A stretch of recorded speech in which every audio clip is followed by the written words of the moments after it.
Welcome back. You're still tuned into Trading Hour, and let's get a corporate conversation going now. Welspun India is the company that we're going to speak with. They've seen a bit of a revenue decline this quarter, around 3% in Q4. But a key positive is that margin has expanded and expanded well. It's at a 5-quarter high of nearly 13% for the company. The company has also actually put out their guidance for FY24. So they're looking at revenue growth of around 10 to 12% and EBITDA margin of 15%. This is for FY24. So we're joined by the management now. MD and CEO Dipali Goenka joins us to discuss the quarter gone by, as well as, how things could really pan out from here. Dipali, thanks a lot for joining us. This is Pavitra. For starters, if you could just take us through a little bit of what the demand is looking like overall, because a lot of the discretionary companies that we have been speaking to are talking about pretty weak demand. So is that something that you're seeing as well? So let me just give you a perspective. So I think last year, as you spoke about rightly, our top line, degrew. This year, I think when I take the core group, first I'll talk about the core products and then I'll come to India. So the market has had a lot of inventory corrections. The market has had, the freight reductions.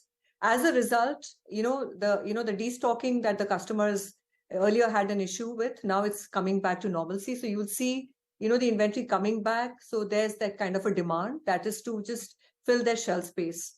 So we definitely see that happening in core businesses. In India, our growth track remains as per commitment. However, I think we always see in the domestic demand that quarter 1 starts off slow. And as June comes in and August comes in, the demand increases as it comes towards the festive seasons and the others, the sales start in India. So yeah, definitely it starts with a slow start in India, but it'll start picking up. That's what we feel. Dipali, so destocking has come down in Q4, but you have indicated that it's going to continue in Q1 as well. So could you tell us the impact of destocking in Q1 and how much lower would it be? And would Q2 onwards, should we start expecting restocking? So restocking has already started, and that's what I maintained last year as well, last conversation that we've had. That quarter 1 onwards, it will start, and quarter 2 will see its peak because, most of the retailers globally prepare for the holiday season that happens in India financial quarter 3. So definitely that's where they'll start stocking up their shelf space. So that's where you'll see the kind of, it's soar towards the consumption and the sales that will happen globally. Dipali, hi. So just to expand on that point, you're saying destocking is underway in your export markets right now. So should we expect slightly subdued numbers in Q1 and Q2 before the stocking up of the shelves happens before the holiday season, as you mentioned? I'm just trying to understand. And more importantly, if you take the year as an average, then what is the growth, top line growth that you're hoping to do in the export business? And then we'll talk about India. So exports will have a close to a double-digit growth that we've committed to, and we'll maintain to our growth across Welspun India, because quarter 1 and quarter 2 are the times where, it's kind of a lag kind of a thing that you'll see in the terms of top line of the retailers. So because it's kind of the whole supply chain that it takes, right? So we will see the kind of demand come in quarter 1 and quarter 2 for us as we go forward. And we maintain our numbers as we committed a kind of a double-digit growth that we see across WIL, across all our businesses. Okay, so just to understand, the double-digit growth you're talking about is across the business. That's India as well as exports included, right? Yes, absolutely. Okay. Absolutely. Can you tell us a little more about India, which I think the contribution now stands at about 7.7% to the top line. Over the course of, let's say, FY23, maybe 24, next 1 to 2 year period, do you expect the India contribution to go up? And if yes, to what levels are you targeting your mix? So I will say today, and as of this year, as it ends, we will see our emerging businesses contribute around over 24% to our top line. And that includes our advanced textiles, our flooring, and our domestic businesses. As India grows, we already are present in MBOs of around 11,500 for a domestic home textile business. We definitely see a growth of over 30% in this business. So yes, India is definitely going to be an integral part of whatever Welspun India does. And as our journey has begun from B2B to B2C, core business holds strong in the way it is, and it will continue to grow because we also have our licensed brands in United States of America and in UK and Europe as well. So that will continue to grow and take on the shelf space, not only in retail, but also in hospitality as well. And we'll also see a growth in flooring, not only, global, as in United States of America or UK, Europe, and GCC, but also in India as well. So definitely, our growth will continue to be there. And as we have committed a double digit, and India stays strong as kind of a growth part of what we say. And we always say that made in India, not only for India, but also for the world.